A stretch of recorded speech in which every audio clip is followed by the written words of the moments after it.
What is up, guys? Aujourd'hui, dans cette capsule sur le pied de la nutrition, on parle de notre troisième macronutriment, les glucides. Il y a énormément de choses à dire sur les glucides, surtout depuis les dernières années, avec la montée en flèche de toutes sortes de diètes et plans alimentaires qui prônaient le low in carbs, le faible en glucides. Donc, je vais essayer un petit peu de vous simplifier la vie aujourd'hui et de vous expliquer c'est quoi les points importants quand on aborde les glucides.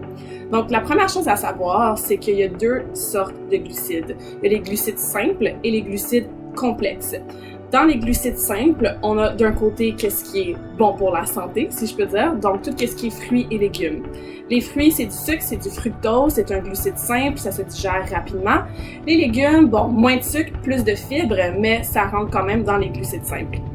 Après, dans les glucides simples, on a tout ce qui est très bon au goût, mais pas nécessairement bon pour la santé. Et pourquoi? Parce que ça va se digérer rapidement. Donc, on pense à tout ce qui est blanc. Pâte blanche, riz blanc, céréales, pain blanc, tout ce qui est sucre, pâtisserie, muffins, croissants et tout ça, ça va rentrer souvent dans les glucides simples. Ce qui arrive avec les glucides simples, c'est qu'ils sont déjà dans leur forme simplifiée, donc ils vont se digérer rapidement, ce qui fait en sorte que souvent, ce type d'aliment-là va avoir un indice glycémique qui va être très très élevé. Donc, dès que tu vas le manger, tu vas avoir un taux d'insuline qui va augmenter.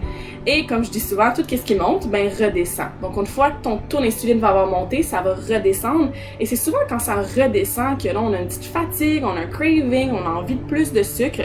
Donc, cette espèce de roller coaster-là, ces montagnes russes-là de up and down au niveau de ton taux de sucre sanguin, on comprend rapidement que c'est pas l'optimal pour une énergie qui est soutenue durant la journée et pour nous aider avec ces fameux cravings de sucre-là. C'est pour ça qu'en termes de glucides simples, on veut se fier à plutôt qu'est-ce qui est fruits et légumes.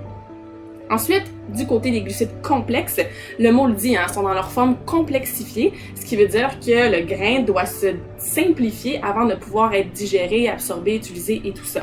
Donc, au lieu d'avoir une digestion rapide et un effet quand même assez élevé sur le taux de sucre sanguin, ça va être un petit peu plus lent et un petit peu plus soutenu. Donc, on aura moins ce up and down là.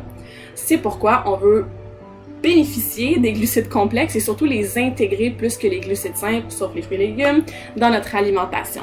Fait qu'on pense à tout ce qui est grain entier. Ça peut être du quinoa, du riz brun, des pâtes de grains entiers, des légumineuses, ce genre d'aliments-là, certains céréales, de l'avoine. Donc tout ce qui est grain, mais dans sa forme complexifiée, peut devenir une excellente source au niveau du macronutriment des glucides. Mais encore une fois, on veut privilégier ces aliments-là. Pourquoi? Parce qu'ils vont se digérer un petit peu plus lentement.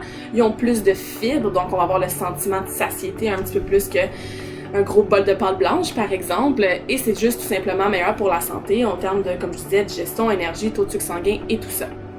Après, la chose qu'il faut faire attention, c'est que c'est facile de trop manger de glucides, surtout si on n'équilibre pas notre assiette avec nos protéines et évidemment nos gras qui était notre deuxième macronutriment. Pensez à la fameuse image d'une grosse assiette de pâte blanche avec un petit peu de sauce dessus.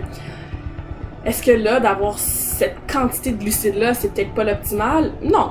Par contre, si tu as ton assiette qui est équilibrée avec tes protéines, beaucoup de légumes, une bonne source de gras, par exemple un demi-avocat, avec une petite portion de riz brun ou de quinoa, les glucides ont leur place. Donc, je vous donne ces deux exemples-là extrêmes, mais pour bien comparer et pour bien comprendre qu'il ne faut pas nécessairement avoir peur des glucides. Les glucides sont une excellente source d'énergie assez rapide, surtout si on s'entraîne. Les glucides, c'est un macronutriment qui peut nous amener des fibres, qui peut nous amener certaines vitamines, certains minéraux surtout. Donc, on peut les intégrer dans notre journée. Il faut juste faire attention aux quantités, aux portions, puisque c'est facile de trop manger de glucides, surtout les moins bons glucides. Et aussi, comme je disais, il faut faire attention à la source des glucides qu'on choisit. Fait qu'au déjeuner, si on a 2 toasts de pain blanc en Nutella, qui est très très riche en sucre et en glucides simples, on a un petit problème avec ce concept-là. Par contre, si on prend une toast, encore une fois, on garde le même concept de toast, une toast de grains entiers faite avec du quinoa ou des graines de lin, qu'on rajoute du beurre d'amande dessus ou un œuf avec un demi-avocat. On a encore le concept toast, mais vous comprenez rapidement que la différence en termes de nutriments, de vitamines, de minéraux, de toutes les bonnes choses pour commencer sa journée, c'est assez différent.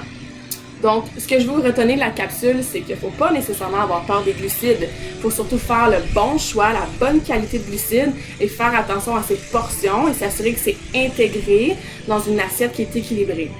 Après, on peut parler de carb backloading, on peut parler des glucides autour des entraînements, on peut parler des glucides, est-ce qu'on les mange plus le matin, le soir, mais ça sera pour une autre capsule. En attendant, si vous avez besoin d'aide avec votre nutrition, vous ne savez pas trop comment équilibrer votre assiette avec les 3 macronutriments qu'on a abordés, protéines, lipides, glucides, karmakin.ca, la première consultation est toujours gratuite.